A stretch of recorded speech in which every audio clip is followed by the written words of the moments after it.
is Jeff with Tim. Good to be with you here. If you're here this morning, you got to hear a little bit of my story, but I'm going to unpack some more of that here for you tonight.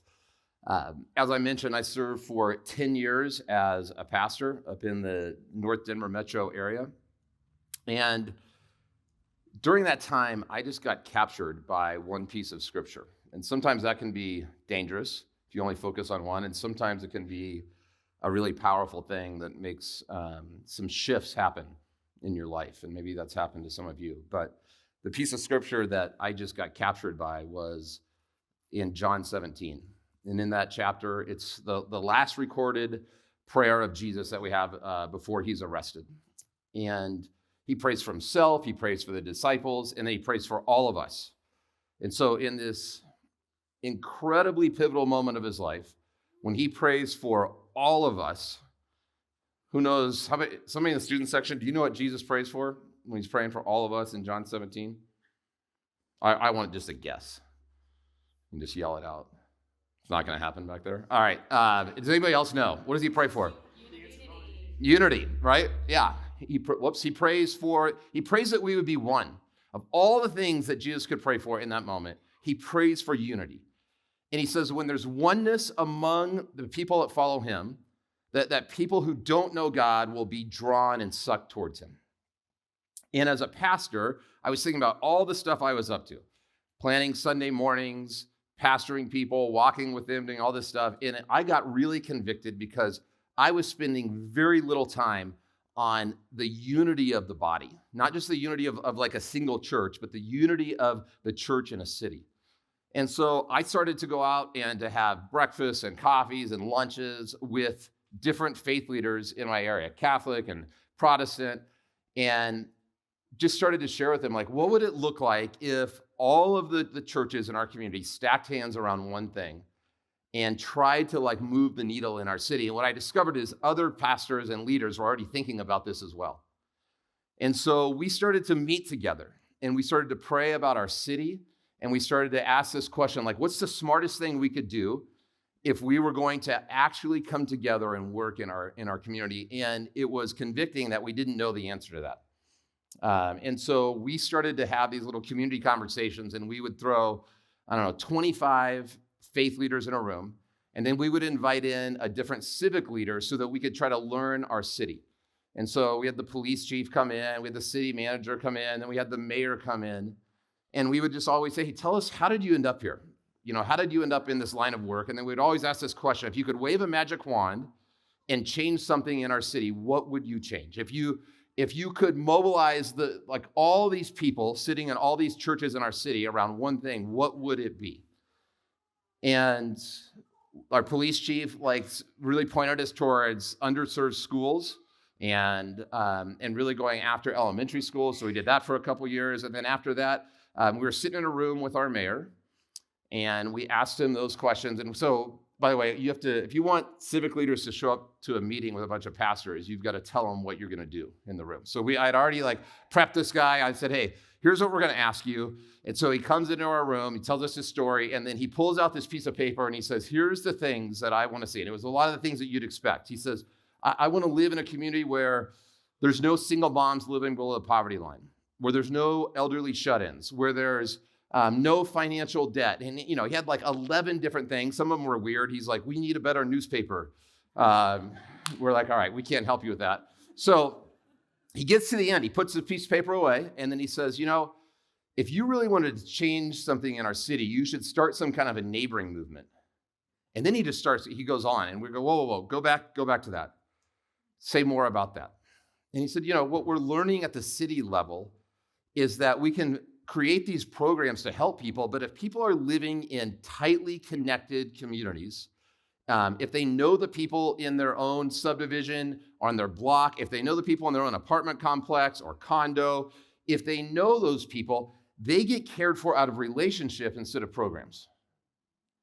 And he said this beautiful line. He said, what we're learning is that relationships trump programs. And so we're all sitting there. He has no idea what he's doing. He's telling a group of pastors, hey, could you guys get your people to do the most basic thing the Bible says to do? And if you did that, it would change our city.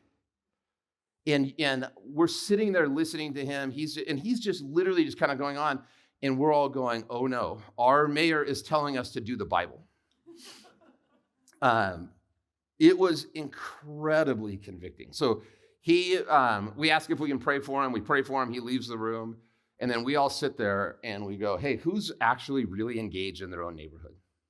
And out of the 26 pastors and priests that were in that room, there was 3 that like really were engaged in their neighborhood. And I wasn't one of them.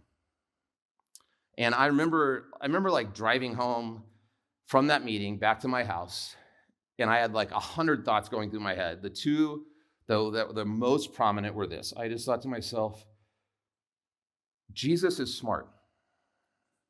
That's a thought you should have a lot as a pastor, but like it dawned on me driving back home, like, oh my goodness, Jesus gets asked to boil the entire text down to one thing. Is it possible that he has given us a simple strategic plan that if believers actually did it, it would change the world overnight? Like if believers all over the place actually thought about their loving their neighbors, what would happen as a result of that based on what our mayor just told us? So that was my first thought. My second thought that I realized is that I just remember thinking to myself, I'm not actually doing it. Like I wasn't actually engaged in this most basic thing that Jesus says to do. And I remember going home. I remember telling my wife, she's like, oh, how's the meeting? And I was like, it was really disorienting. I remember telling her that whole thing and just going, and my wife's been ahead of me in like most things in life, and especially in our neighborhood. I was busy like actually like, loving my metaphoric neighbor. Like I was running a church, I was sitting on the board of different nonprofits, but I had like jammed so much stuff into my life that I was not engaged in the life of our neighborhood in any kind of meaningful way. And so I told my wife, and she just said like, what are you gonna do about it? And I did not want to have like a high level of accountability. And so I'm like, I don't know, I'm just gonna like spend a little bit more time in the front yard and see what happens. And by the way, just doing that led to some radical changes. And I'll come back here in a second and I'll tell you what happened in my own neighborhood. Let me tell you what happened to that group of pastors first. So there was a lady. I'd been like running around the city, annoying all kinds of civic leaders with the magic wand question. And years before, I had talked to our assistant city manager, and she said, hey, you know what you should do? You should get all the believers who show up to those churches that the next time it snows, you should get them to shovel their neighbor's driveway.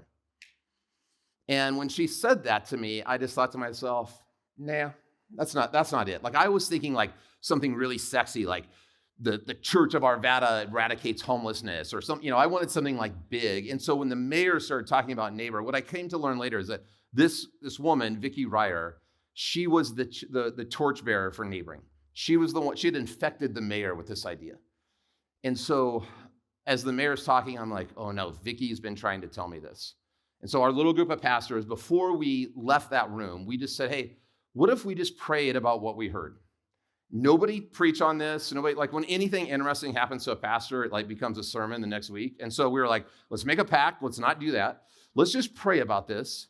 And then let's come back 2 months later. And so we came back into the room 2 months later, and I invited Vicki in. Vicki comes in, and I say, hey, Vicki, just talk to us about why you believe in neighboring. And she said, like, I'll do it. That's not my lane, but I'll come and I'll do it. And she comes in, and she just starts talking to us about, like, how valuable neighboring is. She says, she read from Malcolm Gladwell, has this book, Outliers, and the whole intro is about like this little community in Pennsylvania that their lifespan and longevity and all their health outcomes were far better than anyone else they could find. And she said, the only they kept on looking at diet and all, genetics, all these different things to figure out why are the people that live in this community so much healthier and live so much longer than everybody else? And the answer was because of how connected they were. And then she gave us all this data about how when you know the people that live around you, you actually live longer. And then she talked to us about natural disasters and responses. And she said, when there's when something big happens, when there's a crisis, oftentimes, almost every time, your neighbors are your first responders because the systems are overwhelmed. And then she talked to us about crime rates, and she quoted this guy, Robert Putnam, who wrote a book called Bowling Alone. And she said, in neighborhoods where people know the first names of their neighbors, the crime rate is 82% less. And she's just like, we're just sitting there like going, oh my goodness, we're taking notes and writing all this stuff down. And in the back of our mind, we're still going, yeah, and Jesus said to do this. And so we have a little Q&A, and one of the pastors asked a question, and Vicky was not trying to be mean. She just said this again in passing. And she said, hey, listen, like, just so you know, from the city's perspective, there isn't a noticeable difference in how Christians and non-Christians neighbor in our community. And when she said it, it felt so awful to hear it that we started to argue with her about her perception and about and then we stopped and we realized she's right. Like, if you're a city leader, if you're just kind of like big picture and you're looking at your community, for them, they can't see a noticeable difference in the way Christians and non-Christians engage with their actual neighbors. And I have shared that quote in rooms now with leaders from over 500 different cities. Never once has a civic leader come up to me and said, oh, Dave, in my city, the Christians are the best neighbors. Like that should bother us. If the whole text is about love God with your heart, mind, soul, and strength, and love your neighbors yourself. And if there's not a noticeable difference in the way people of faith engage with their actual neighbors, something has gone wrong. And like, you ever like see something on the news? I'm sure this has not happened to anybody recently, and you just start to get mad. You start to get irritated. Like, that's what happened to me. I started to like think about this like paradox and go like, what is wrong? And it started to get like angry. And then I started to ask a different question. I started to ask this question, like, I wonder how you become a pastor. Like, how did I become a pastor who wasn't engaged in his own neighborhood? And I went from being like irritated and angry to convicted and reflective. And I started to read through the text, parts of scripture that I had taught multiple sermons on, that I had read a ton. And they just started to take on a new light. And I'm gonna bring up one of them today. It's gonna be the text that we kind of read from. If you brought your Bible to this, then you can open it up to Luke 10, where we were today. If you didn't bring your Bible to this, that's okay. Just means you're not a Bible nerd. But I wanna dive into this like Luke 10 piece. And as I've shared this journey and my story with others, I've come to realize that many of us have become inoculated to the most important teaching in the Bible. It's one of those things that we hear over and over and over again, but we have lost touch with the true meaning.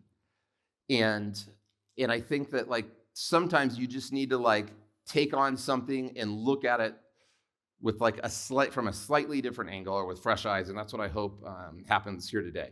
So Luke 10:25. This is right before Mary and Martha, if you heard this morning.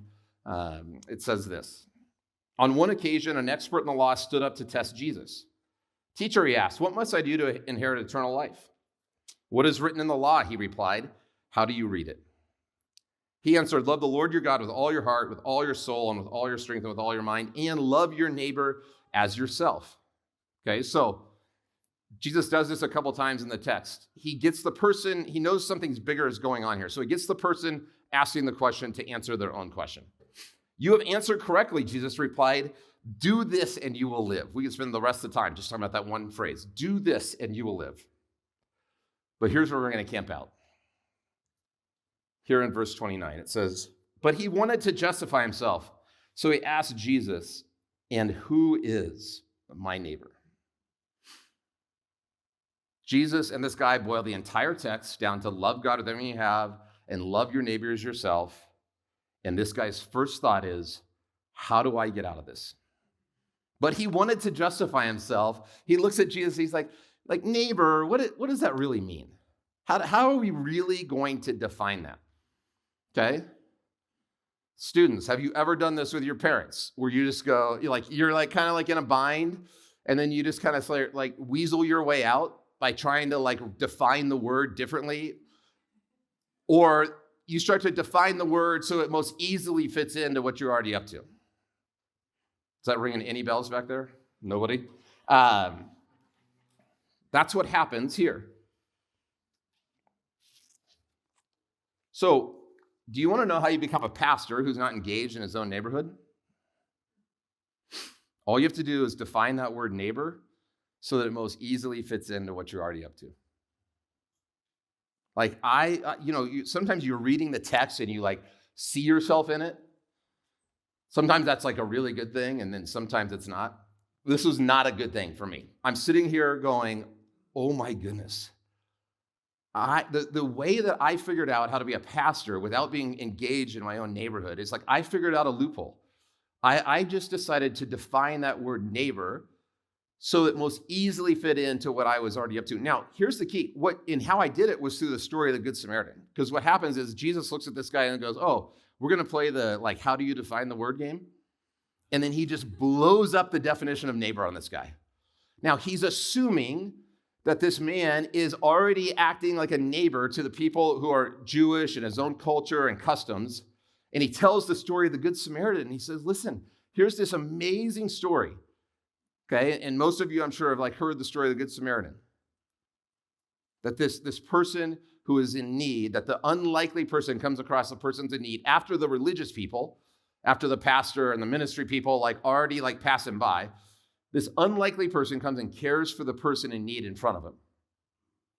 Now, how I interpreted that story for a lot of my life is this: everybody's my neighbor. Everybody is my neighbor. That's not what the text says. That's not what the story says. It says, when you care for the person in front of you, no matter who it is, no matter who's doing the caring, it's an act of loving your neighbor. There is a massive difference between everybody's my neighbor and when you care for the person in front of you, no matter who it is, no matter where you are, it's an act of neighboring. When everybody's your neighbor, when you aim for everything, you oftentimes hit nothing. So I ended up with this like really, because, I'm like in Jesus' economy, by the way, when we go down to the rescue mission and serve somebody, that's an act of loving your neighbor. When we go on a missions trip across the other side of the world, that's an act of loving your neighbor.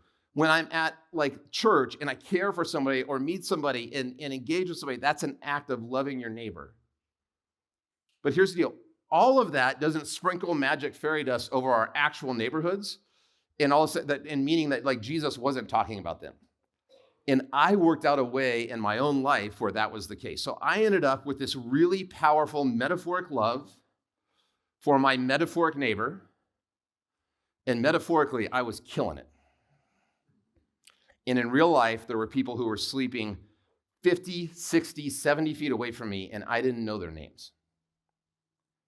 And so our little group of pastors, and myself included, decided maybe we don't need, the Good Samaritan is grad school for loving your neighbor.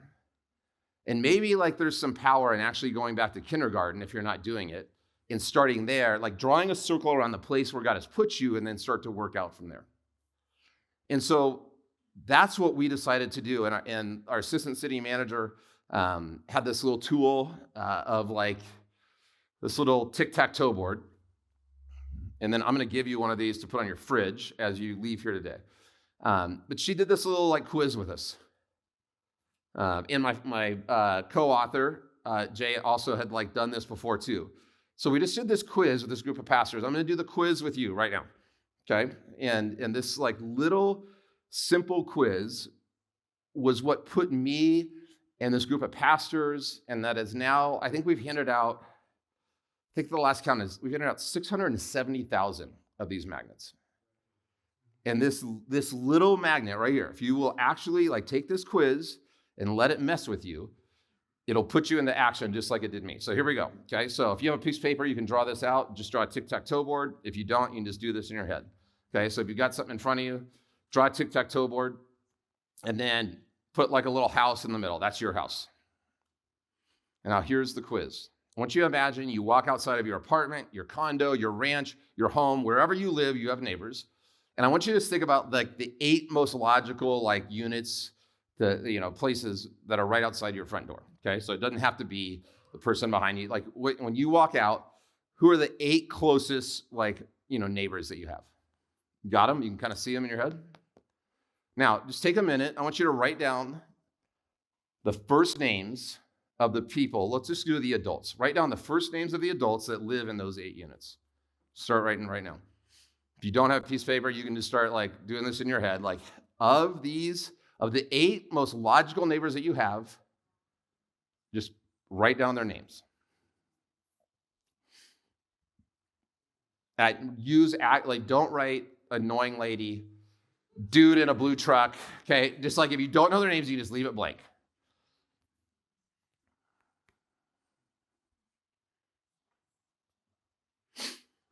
If you're done writing, that's okay. When I first did this, I could write down both adults' names in 2 of these 8 boxes.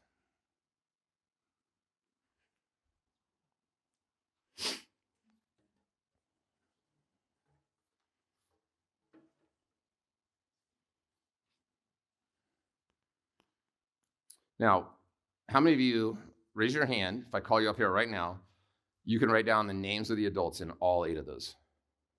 Raise your hand. It's actually really good. It's over 10%. How many of you right now, if I ask you, you can come up here and write down the names of both adults in 5 or more of the houses? Raise your hands. Tim, well, this is 40% of the room.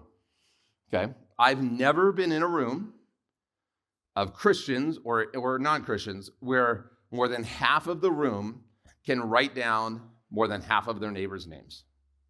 I want you to think about that for a second. Most Christians cannot write down half of their neighbors' names. Now, here's why this matters. In order to love someone, I believe that it's helpful to know their first name. Can we agree on that? So when I did this, I had a napkin stuck on my fridge. And I had my 2 adults' names. And again, my wife's mean. She wouldn't fill them in for me. She's like, nope, you're going to go do this. Okay. And so it started me down this journey. If you actually believe that what Jesus says is true, that when he says to love your neighbor, it means your actual neighbors too. And if you can't write down all of your neighbor's name, I'm not talking about loving your neighbor. I'm talking about a bar that is way, way lower than that. I'm talking about just knowing their names. So for me, that was highly convicting, and it put me into action. And I'm all right, I want a goal. And so I was I'm going to fill this thing in. And it took me, 4 weeks. I didn't go and knock on my neighbor's door with my little magnet and write down their names in front of them. I just started to have a series of mildly awkward moments with a number of my neighbors. And in one of them, I can remember I was out there and I was in the front yard. He was mowing his lawn. And I remember looking across and by the way, I've met all these people multiple times. Okay. So, but I'm over there, he's mowing his lawn. And I just think to myself, I can't go talk to him right now. That's going to be super weird. And I'll just kind of make up something to do and then wait till he's done. And I was well, that's weirder. And then I thought to myself, you know what? I'll just go back inside, and I bet when I come out, he'll be there. And then I caught myself. I'm okay. I've got to actually do this. I remember, I remember walking down my driveway and taking that first step and walking down and across towards him, and he's mowing his lawn. He catches my eye, and then I keep walking towards him. He stops the lawnmower, and I was hey, man, which is my name. I was good. Some of my neighbors were man. Some of them were bro. I felt I was doing pretty good with that. But I'm hey, man, this is really embarrassing. I know that I've lived next to you for 2.5 years, and I've met you multiple times, but I actually forgot your name. And he was really gracious. He's I'm Matt, my wife, Jan. It was a 30-second conversation. Now, I could have gone and looked in his mailbox at his mail. I could have gone online, okay? I could have gone on Nextdoor and sifted through a bunch of people just whining and screaming about things. But there's something that happens. There's something really significant that happens when you actually look at somebody face to face and get their name and then actually remember it. And I went home after that and I did something very, very important. What did I do? I wrote it down. And after about like 4 weeks, this little thing sitting on my fridge and all those names are filled in after a series of mildly awkward moments, just like the one I described. And God did something to me. Like these people started to get like inside of my thoughts and inside of my prayers.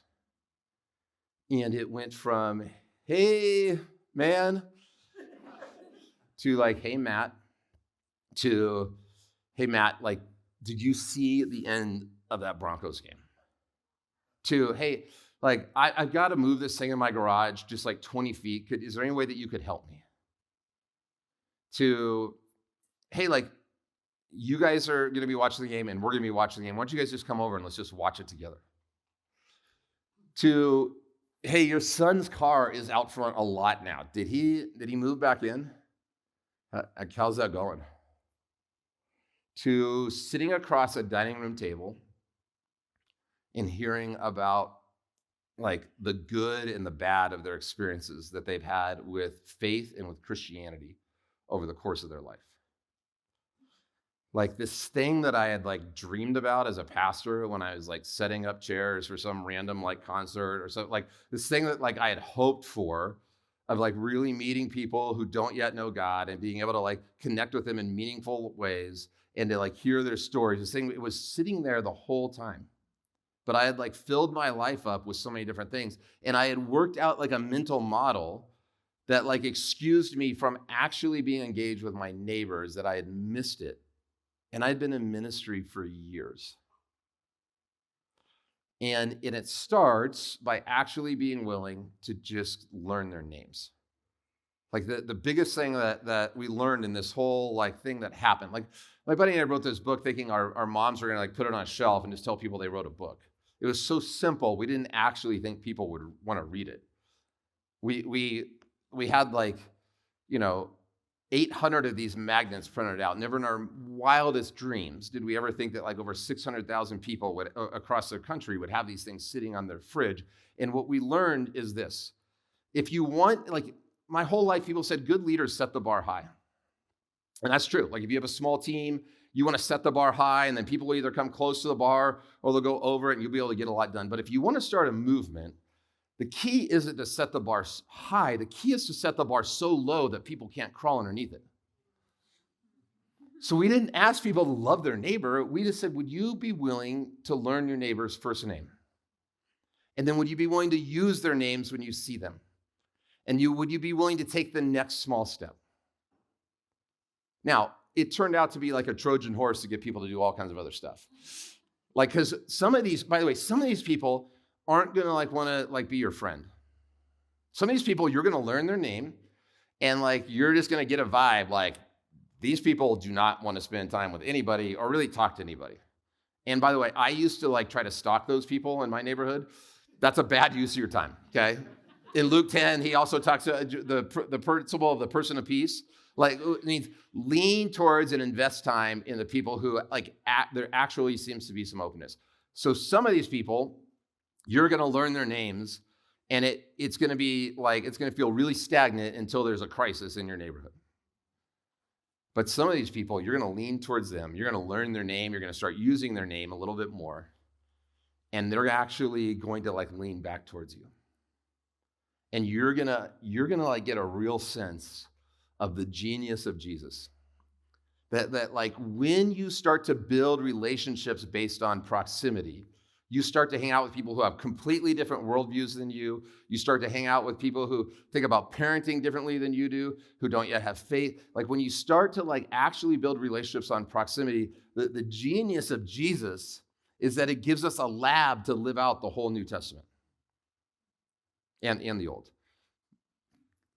And that's what happened to me. That's what happened to a bunch of our friends, is that like a bunch of those pastors, is we said, all right, let's just start trying to do some small things. We were in this like sacred moment with a mayor who told us to do the Bible.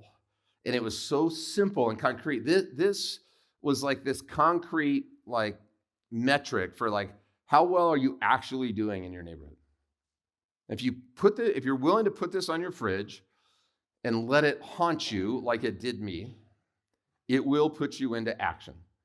And I would love to sit up here and tell you, oh, it's just going to be like, it's just, all roses and unicorns. That's not, there is like, I could, and we will over the next 2 weeks, like I'll share with you some incredible stories that are just beautiful. And I also want to tell you this, it's super messy. It's really messy. I got into this, like in the back of my mind, I was thinking, this is going to be incredible. I was watching this thing unfold and I was like, there was a part of me that's like, this is going to lead to like some kind of evangelism movement.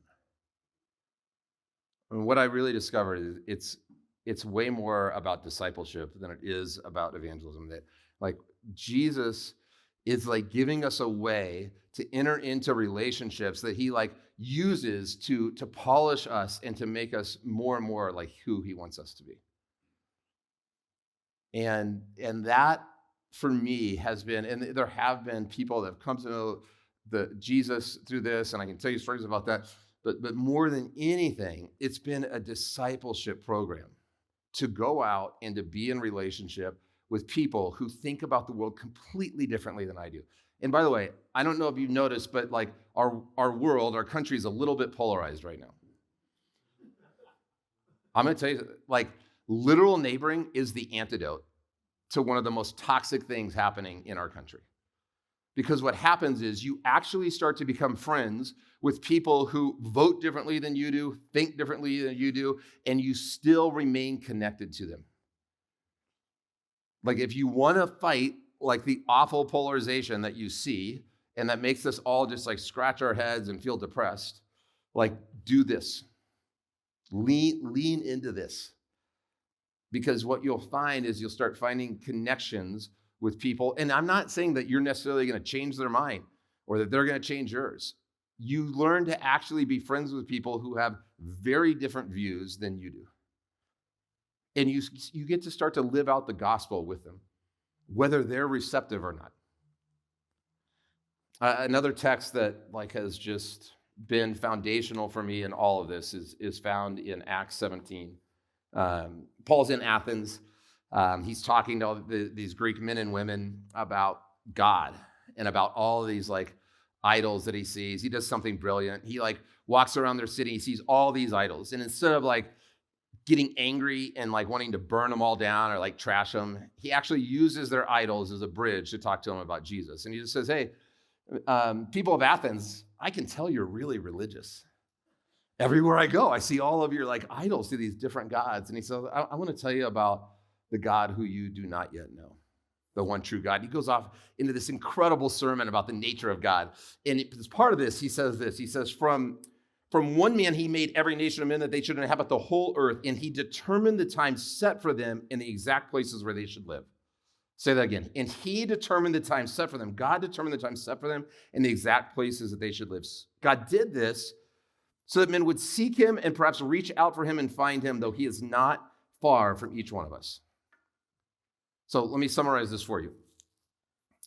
God has placed you in your specific like apartment, condo, ranch, house for a reason. It's not because you always wanted to have 3 bedrooms up. It's not because the school district you always went. It's not because you can't afford the place that you really want to be. Like God, like this, if you can like get your head around this, it will change the way you drive in and out of your neighborhood. There is something sacred about where you live. And God has placed you there. And I love this text. It doesn't just say that like he determined the time set for them in the exact places where they should live. It goes on to say he did this so that when people around us reach out for God, that they'll have handles to grab onto. And so for me, like this like started like all these other like little things started to drop. Like what we do in our front yard counts.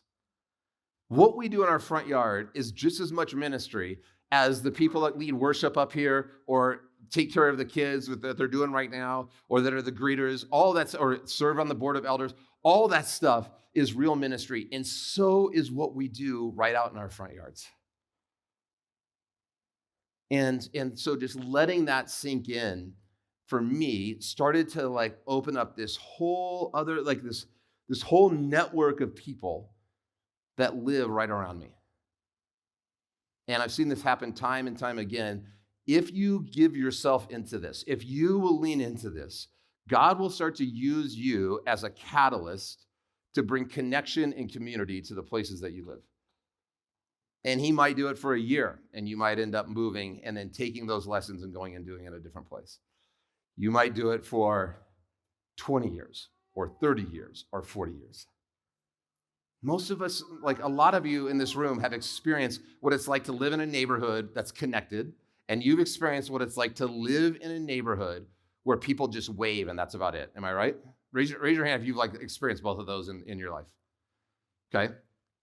You know what a massive like this is like so disorienting to me. Like now that I've like drank all the Kool-Aid and I'm on this side, like we go and we purchase homes and we don't like, we think about all these other things and we never once like walk across the street and actually like start to figure out like, hey, like, is this a neighborhood where people are connected, that they actually like hang out? We go and we make decisions to like not engage and to fill up our lives with all kinds of other things, but we know in our gut, like there is something profound about living in a place where people know each other, and there's something awful about a place where people don't know each other, or even worse, when there's like bad stuff in the water, right? And by the way, I'm going to tell you this. I'm up here talking right now, and some of you are going, Dave, you don't know my neighbors. And we'll talk about this a little bit more next week. As believers, one of the most powerful things that we can do is to go and repair brokenness in our neighborhoods. Is to go look at that neighbor who we've had all kinds of history with and go, hey man, like I know we've had a bunch of stuff happen. Like I'd love just to, like, do you think there's any way that we could just like start from a clean slate? Like what, like that's the gospel. And like what's the worst thing that could happen if you actually did that with that one neighbor who just irritates you, or has the dog that sucks, or any of that kind of stuff?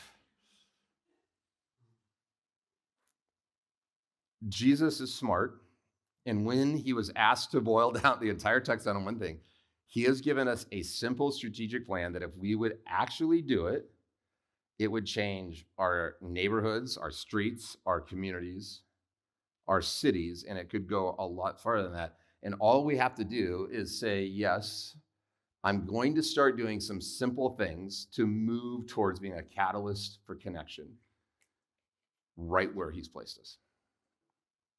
And so that'd be my prayer for you, is like, I am going to hand every one of you one of these, and then Tim's going to have a bunch of them laying around that you could go and put on your fridge and begin to like just take the next small step towards living this stuff out wherever you are. Now, whenever I start to talk about this, it stirs up all kinds of questions in this room, right? And by the way, I want to make sure that I'm like saying something really, really clearly, okay? And that you heard something.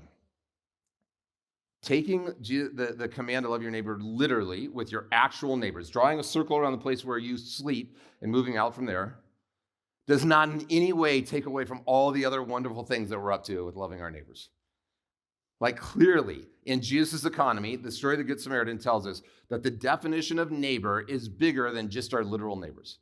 I don't want to minimize that. I want to continue to lift up all the amazing stuff you're doing with people at work, with people in need. Keep doing all of that. And again, all of that doesn't mean that he wasn't talking about your actual neighbors as well. And when you start to connect with people based on proximity, there is something very, very profound about just doing that. So oftentimes, like I think what I've experienced is like I start to tell my story, and there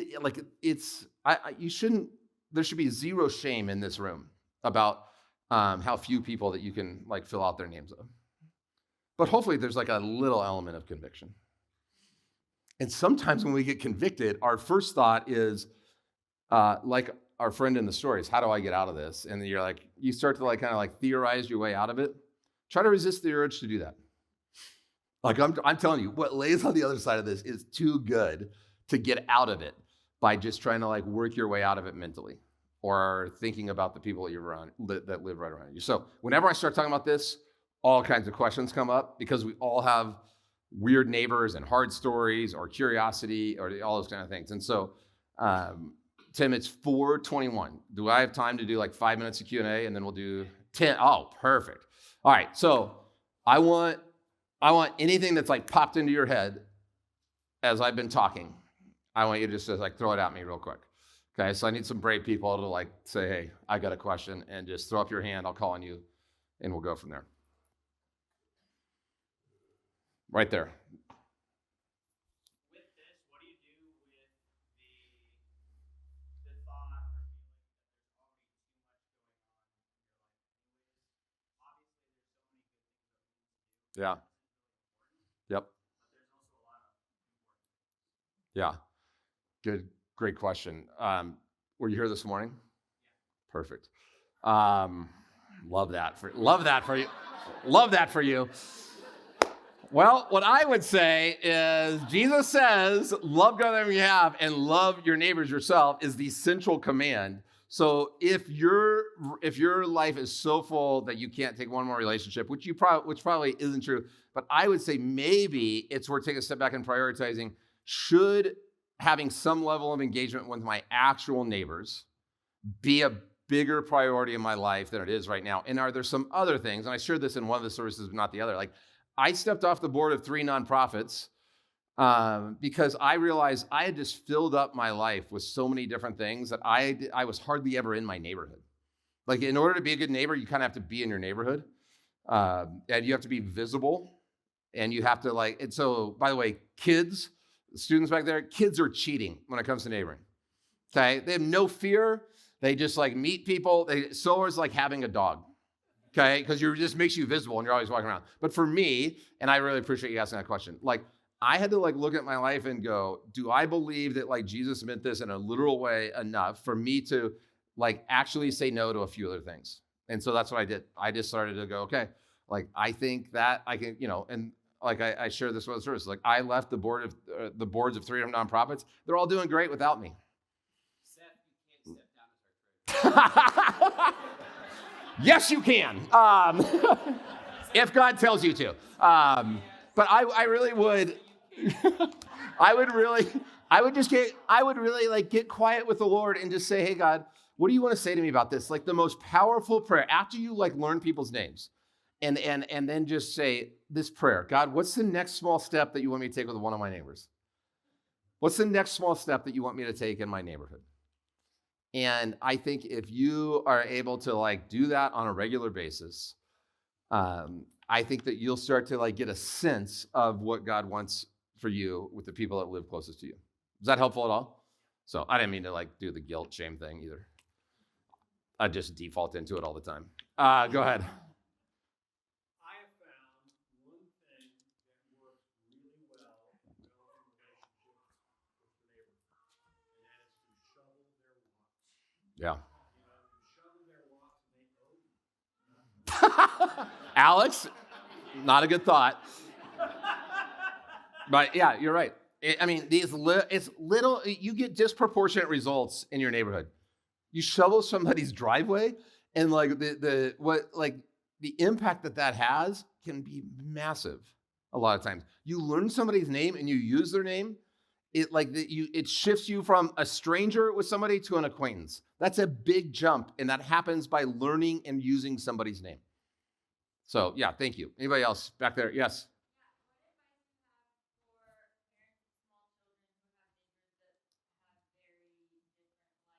Here we go. Great question. I'm sure we'll touch on this next week as well. I mean, that has been one of like the biggest challenges. Like, I just remember when we started really leaning in and hanging out with our neighbors, like a lot of my neighbors use like words and jokes and parenting stuff that I like would just make me cringe when I was with them. And my wife and I really wrestled with some of this. And there were some times where like a neighborhood block party went like super long, and it was clear that like things were flowing, and Sometimes we stayed the whole time. Sometimes we were like, all right, I'm tired. We got to go home. And there would be jokes that were said that my kids would hear, and they would ask us questions. And I would go, oh, I wanted to be talking about this like 3 years from now. Okay. And one of the things that I'm not sure the exact situation, but there was a couple of situations for my wife and I where we were like, you know what? This does feel really early to be having this conversation and answering these kind of questions with our kids. And what we really came as a lot of those was like, there's a gift in being the ones who are actually processing it with them instead of 3 years later when it's on a playground. And so for us, we just started trying to look for, God, all right, what are you doing? We deeply believe that we were called to spend time and engage with some of these people. Now, that doesn't mean that like we had our kids going over to their house or doing sleepovers, all that kind of stuff. Like there's a line, you have to be discerning on this. But there were times where we just said, you know what, we're going to try to like actually trust that God wants us in this and to look for some of like the fruit that's coming out of this instead of just like getting irritated and angry. Does that make sense? Yeah. Yeah.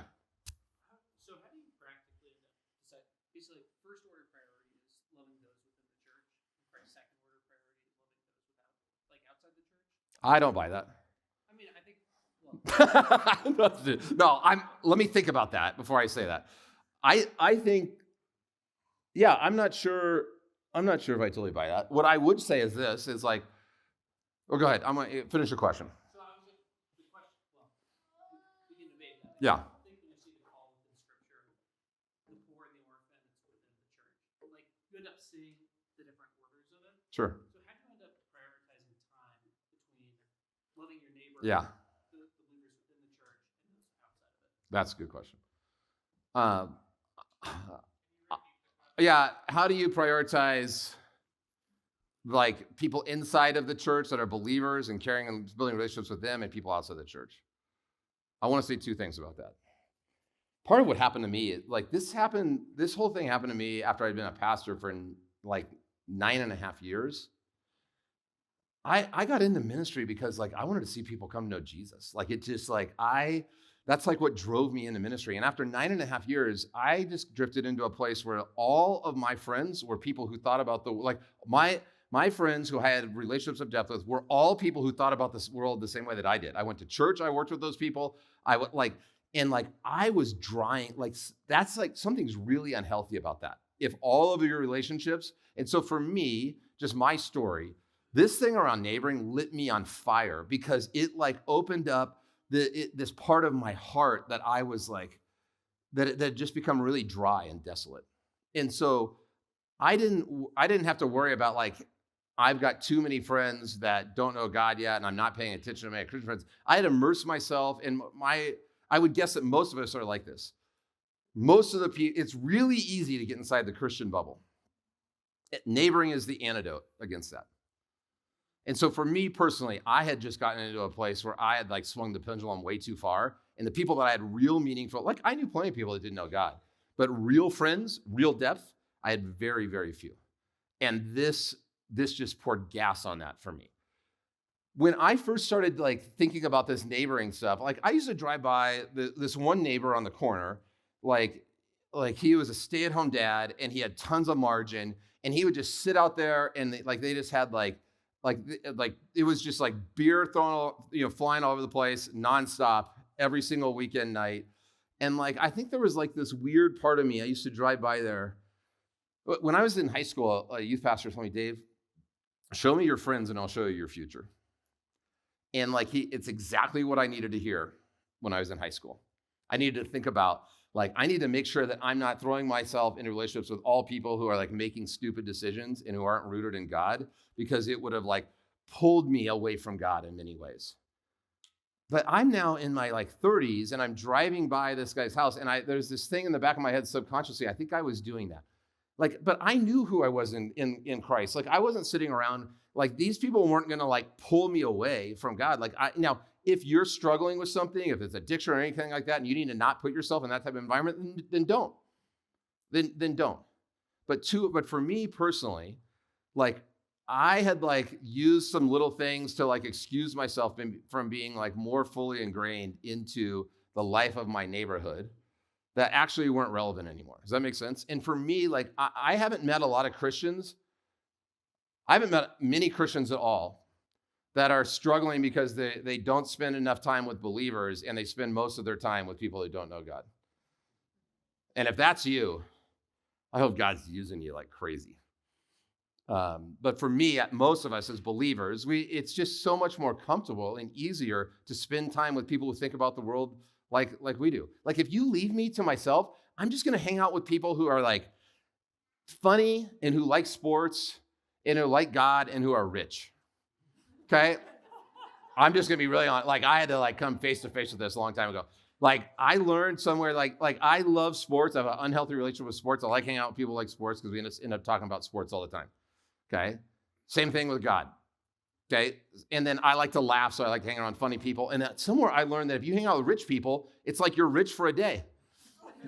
Right? So if you like look at some of my small groups and stuff that I've been a part of over the years, it looks a lot like that. Okay? There's something that's like not right about that. Okay? And so for me, I had to confront, like, I lean towards these things and then actually look at why that is. And then think like, is that how Jesus might want me to live? Does that like actually align with Scripture? Jesus is always like, I don't want to like burn too much material next week, but like just think about this. We all like the what would Jesus do thing. We always look at all the spiritual disciplines, right? And we talk about, well, I want to be like Jesus, so I got to get serious about like actually like prayer and fellowship with other believers and solitude and being in the Word, right? These are all the spiritual disciplines. You know what spiritual discipline never makes the list? Hanging out with people that make the religious people uncomfortable. He does it all the time. This is something Jesus does. How come we never put that on the list? Like, if you're hanging out with people and it's making other people nervous, you might be acting like Jesus. Don't take that to an extreme. Don't like use it as a weapon, but it's true. Like somebody argue with me. He does it over and over and over again. The religious people get nervous because of who he's hanging out with. I'll just let that sit and then go from there. Students, don't listen to any of that I just said, okay? You show me your friends and I'll show you your future until like you figure out who you really are and your brain is fully formed, okay? That's for you. Everything else I said is for the rest of everybody else. And I actually mean that. Okay, yes. Last one? Okay. Well, by the way, we're going to talk about a lot of this stuff next week. Okay, we're just going to like we're going to pick up some of this stuff for next week. Yes. I'm going to try to take that. I'm going to take that as a compliment. So good. You're not that big of an introvert because you actually are asking a question, but go ahead.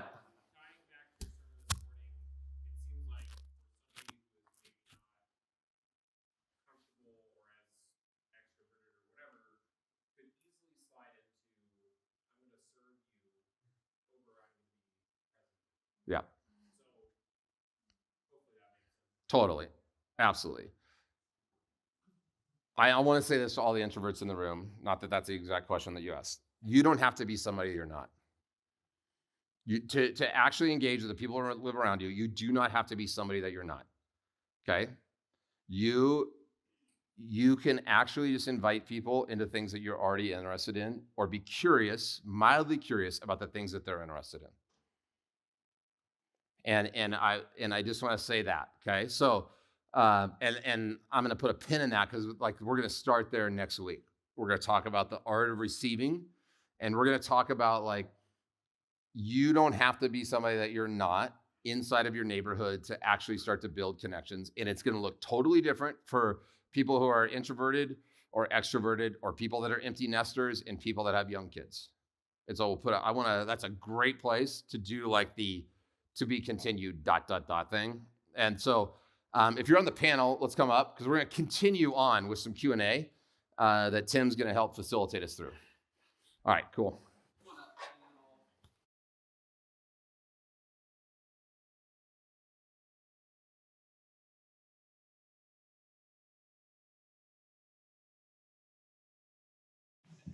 Yeah, there we go. Kyle, you even brought your book with you.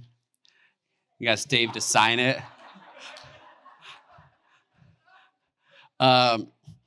but I think probably Kyle and Alicia. So if you don't, all of these people introduce themselves in a minute, but we're roughly the same age. I might have a couple years on you too, but probably you're like me and my wife Laura and I. That when we first moved into our neighborhood, we had already read the book and owned a magnet. So I hope that many of you have been in Denver long enough that you know Dave, you know this ministry, that maybe the first step you had in your neighborhood was to put the magnet on your fridge to get to know your neighbors. And if that's not your story, that's fine too.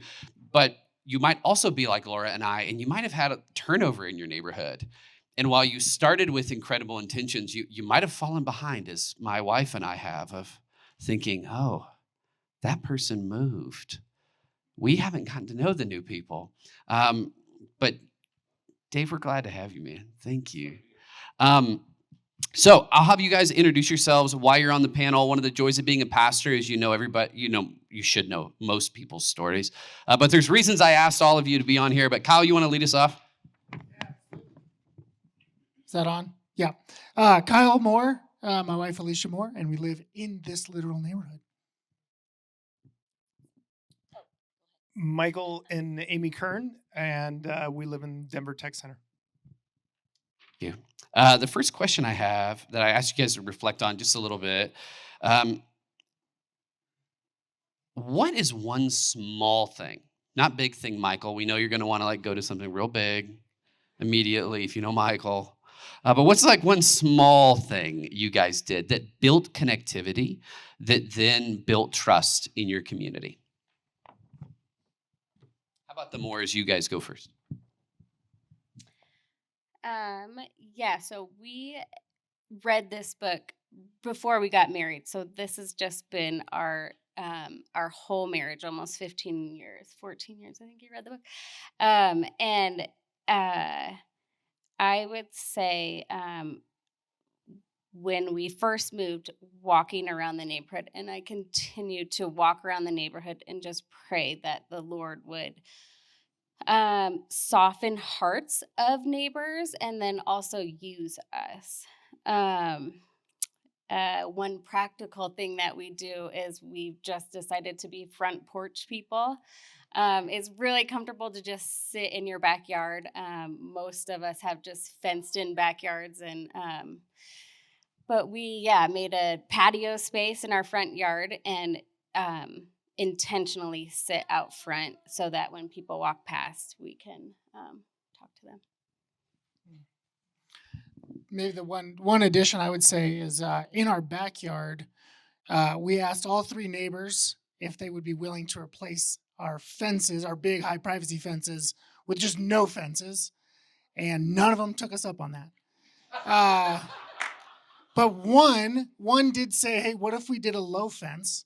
And we didn't know them. We didn't know their names before this. As we were building the fence, we made a quick change that they were like, hey, what if we put in a gate? And since then, we've had all sorts of meals. And so even in your backyard, you can be front porch people.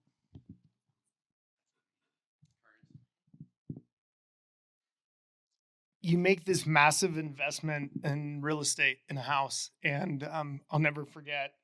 Unfortunately, or fortunately, Dave and I have been friends for about 17 years. But it was about 16 years ago when we bought our current house, and Amy and I are like, we need to, before we put an offer on this place, we need to knock on some doors. And we did that before we put an offer in our house. And it was an important step. Our neighbors across the street, one's a judge, one's an attorney, and they were really reluctant in opening the front door as I was not dressed like this. I had a tie and a nice coat on, and they thought I was a Mormon knocking on their door after dinner. So we still laugh about that to this day. But in addition to what you're saying, Amy bought me for Father's Day a few years ago chairs. And so we too are front porch people. That has been amazing. I have the freedom to work from home at times. And so be on the front porch and work, and neighbors that come by, and we have neighbors across the street that do the same thing. And we love to heckle them, and we're on our porch quite a bit. I think it's something that we've lost in our communities. And there's actually a lot of people in our neighborhood now that have been loitering and hanging out on their front porch. So that's something small. I'd also say, I mean, this happened today, so it came up in my mind, but on the lines of the desire to want to serve and yet also be vulnerable. We came to our neighborhood with this intention of wanting to get to know our neighbors and reaching out. And I feel really comfortable hosting things and having people over and serving others. But for me, it feels really uncomfortable asking for help. And I think early on, we had little kids, and to pack them up and go to the grocery store to get eggs because I forgot eggs or milk or a spice or whatever it was. And Michael, I'd be texting him, could you bring this home on your way home from work? And he'd say, well, just go ask the neighbor. And I was, I got to go ask the neighbor. Or I gotta, if I had their number, text the neighbor and ask them. And even today, Michael asked for butter from a neighbor, and they were like, sure, Red Rover, we'll send our kids right over. And so they came over. But it's that being vulnerable too and asking for help when you need help. My neighbor across the street and I, we watch each other's dogs. She definitely watches ours more than we watch theirs, but it's such a delight. It's like really getting into each other's lives. And whenever we drop off our pickup dogs, I just know I'm going to be spending another half an hour, 45 minutes catching up, finding out what her kids are doing now that they're grown and gone. So yeah, it's those connections. I'd like to ask a follow-up question with that for all four of you. Would you say, so I know like I have a neighbor who borrows things from me a lot.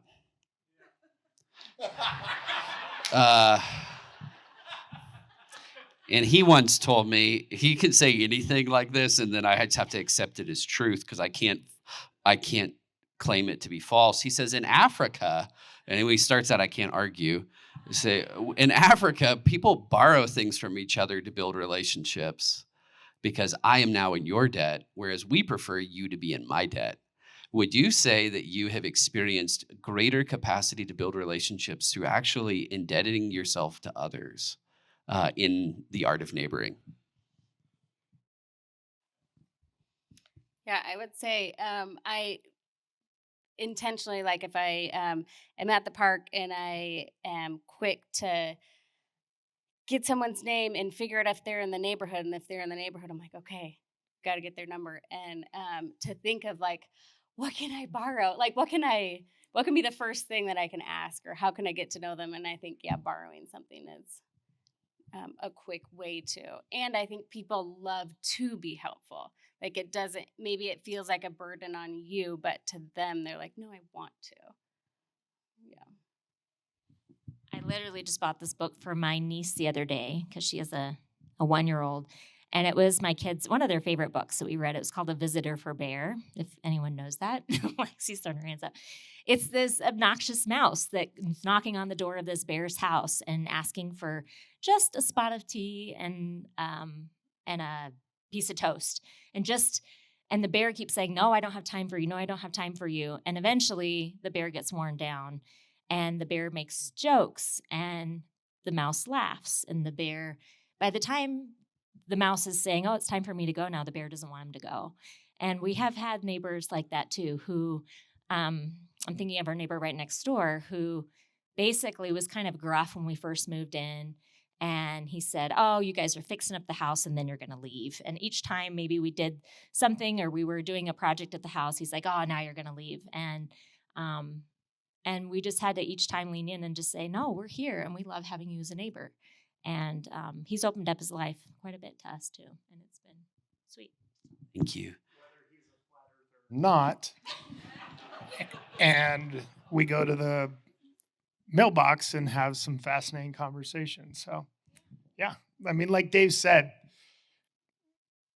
the gamut of our street and our collective neighborhood are a lot of people that we would normally not hang out with, but I wouldn't trade it for anything.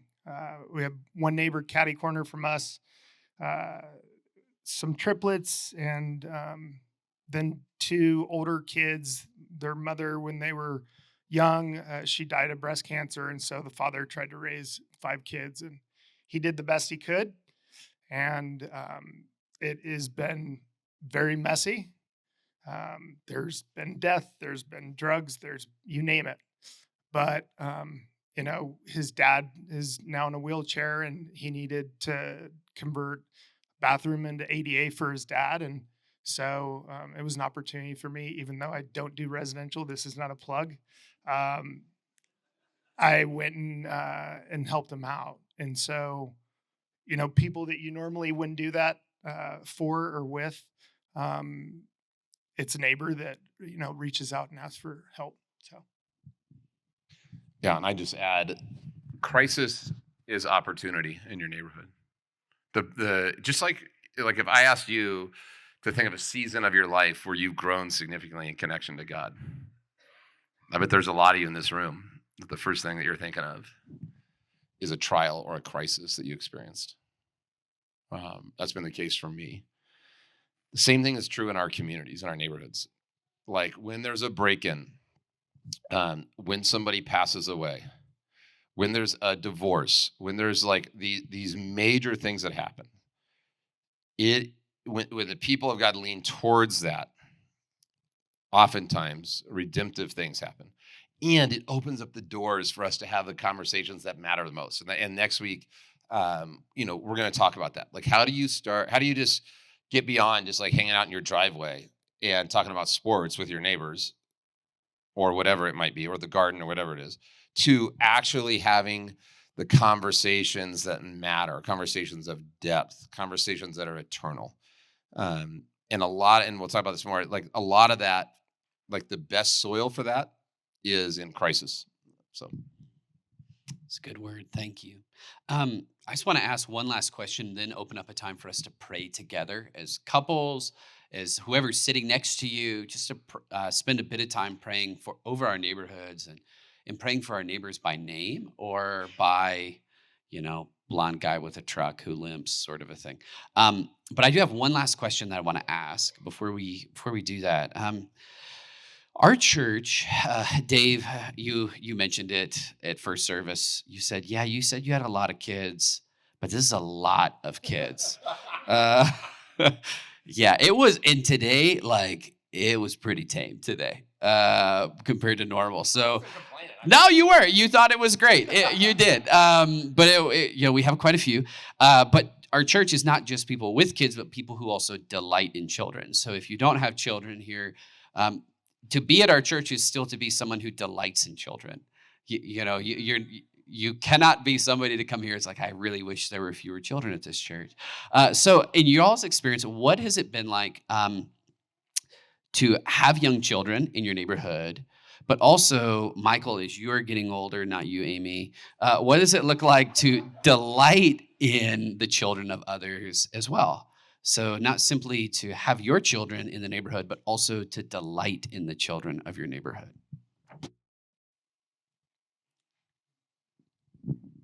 Well, it looks like this Christmas for us making Christmas cookies and having the kids come over that were younger. I mean, we absolutely adore the kids in this church, but we adore the kids in our neighborhood too that we've gotten to know. And obviously it doesn't come without getting to know the parents too, because that's kind of creepy if you're just inviting the kids over if you're that house. But no, we get to know the parents too. So yeah, and it's been amazing to see that kind of happen and to see multiple generations then start to connect.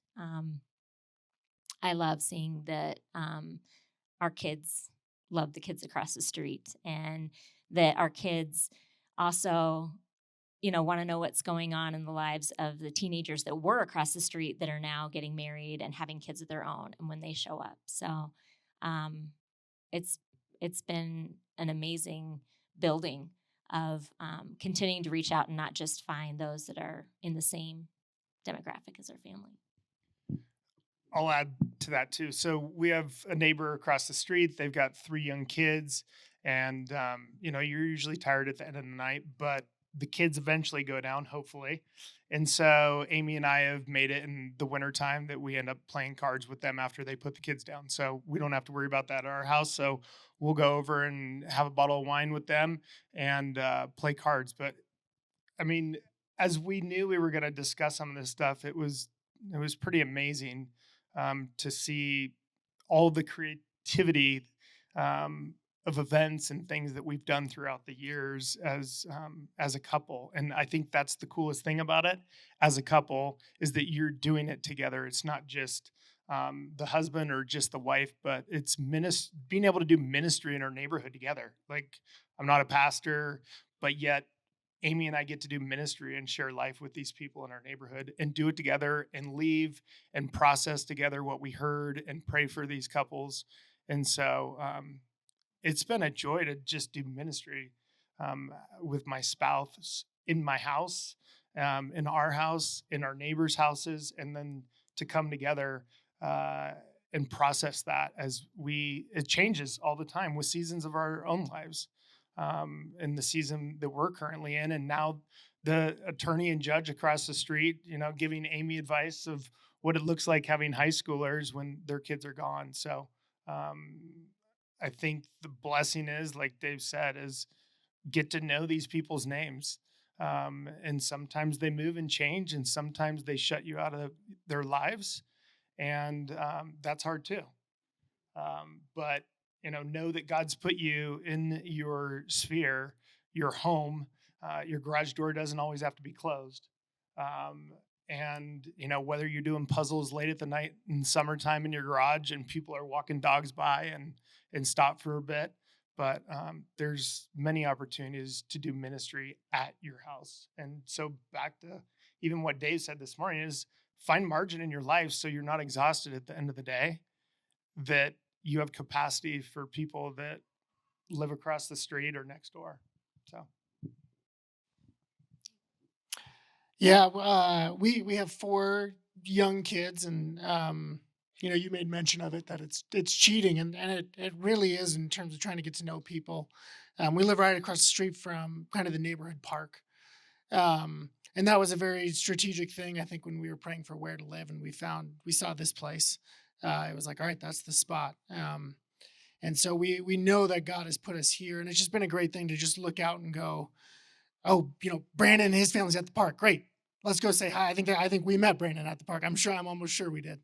And just the amount of people we've met at a park through kids playing and getting to know each other through that. And then the amount of needs that get shared are incredible. And so I think, I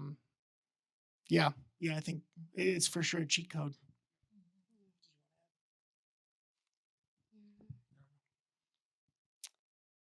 Yeah, I don't know if I have much to add. Yeah, I would just say it has just been a joy. And it has surprised me how hungry people are for community, and just throwing it out there and feeling like, oh, this feels vulnerable to invite someone over or to put yourself out there. But like, people are, and neighbors are hungry for it. And they're not everyone, but they will be willing to show up to things that you put on. Most people just are initiators. So if you initiate and put something on, or even just a small little something, people will show up. Yeah, and I just, to the students back there in the back row, I hope you get a vision for what kind of ministry you're already doing. There's a lot of you in this room there's not a lot. There's some of you in this room, 10% of this room. You've been doing ministry this whole time. And I just want to celebrate that and validate it and keep doing it. You're not like me. You're not sitting there you can only fill out 2, boxes in your deal. You're like, hey, I'm actually in it.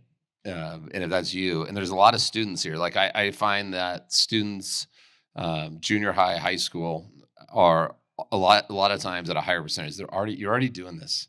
And I'd encourage you, and we'll talk about this next week, to start thinking about, okay, God's given me these cool relationships. And a lot of those kids think about, you have an opportunity to be a light in your neighborhood. And when I was a student, I wasn't doing that. I was just assimilating into the crowd. And I'm praying for you to have a vision to look for opportunities to stand alone. That's when you're winning. a lot of times, especially in like neighborhood relationships, if you're a student, is like if you're looking for opportunities to stand alone, and to stand alone in the right way. And so I just want to encourage you. And then, when you engage with those younger kids in the neighborhood, when you're just out there and you like learn their names and see their names and you ask them like a question, like they look up to you. Like you remember what that's like when you like those older kids, like, was actually like cool and like cared about you enough to know your name and to ask you a question. Like be that kind of person to them. That's like actual kingdom stuff that you're up to while you're doing that. Thank you, Dave. We have 5 minutes left. So let's, if your spouse is here, pray together. If you just see somebody next to you, pray with them. But let's take just a minute. Can I Yeah. do something? Yes. Okay. Can I do the prayer? Can I do something with prayer real quick? Okay. I only want to do this. Tim and I didn't talk enough about this, but like this is like one of the most profound things I've seen happen in rooms like this around prayer. So we're gonna do what we did in the early service. I'm just gonna give you 30 seconds to pray this prayer, which is, God, what's the next small step that you want me to take with one of my neighbors? And I'm just gonna pray that maybe you're not gonna get anything, maybe you will. But we're just gonna take 30 seconds right now. I just ask you to just we're just all gonna bow our heads. Father, what's the next small step that you want me to take with one of the people that lives right around me?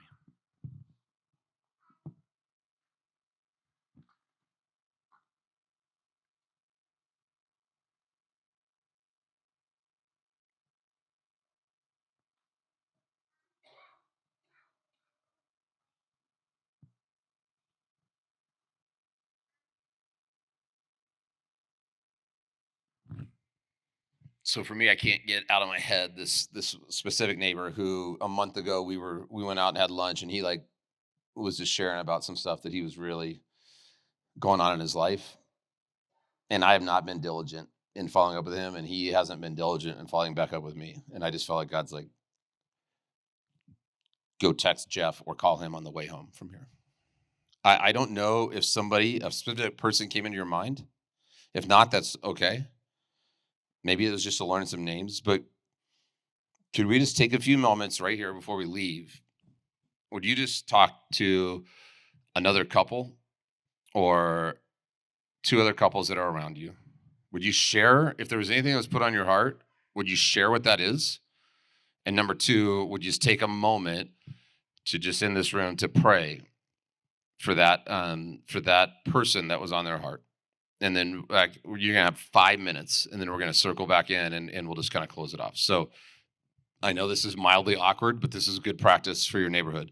So find somebody right around you. If you have somebody, if you didn't have anybody, you don't have to make something up. Just say, hey, I didn't have anybody yet. I'm gonna keep thinking about this. But if somebody came in your mind, would you just share with the person that's around you or two other couples, and then take a minute to pray?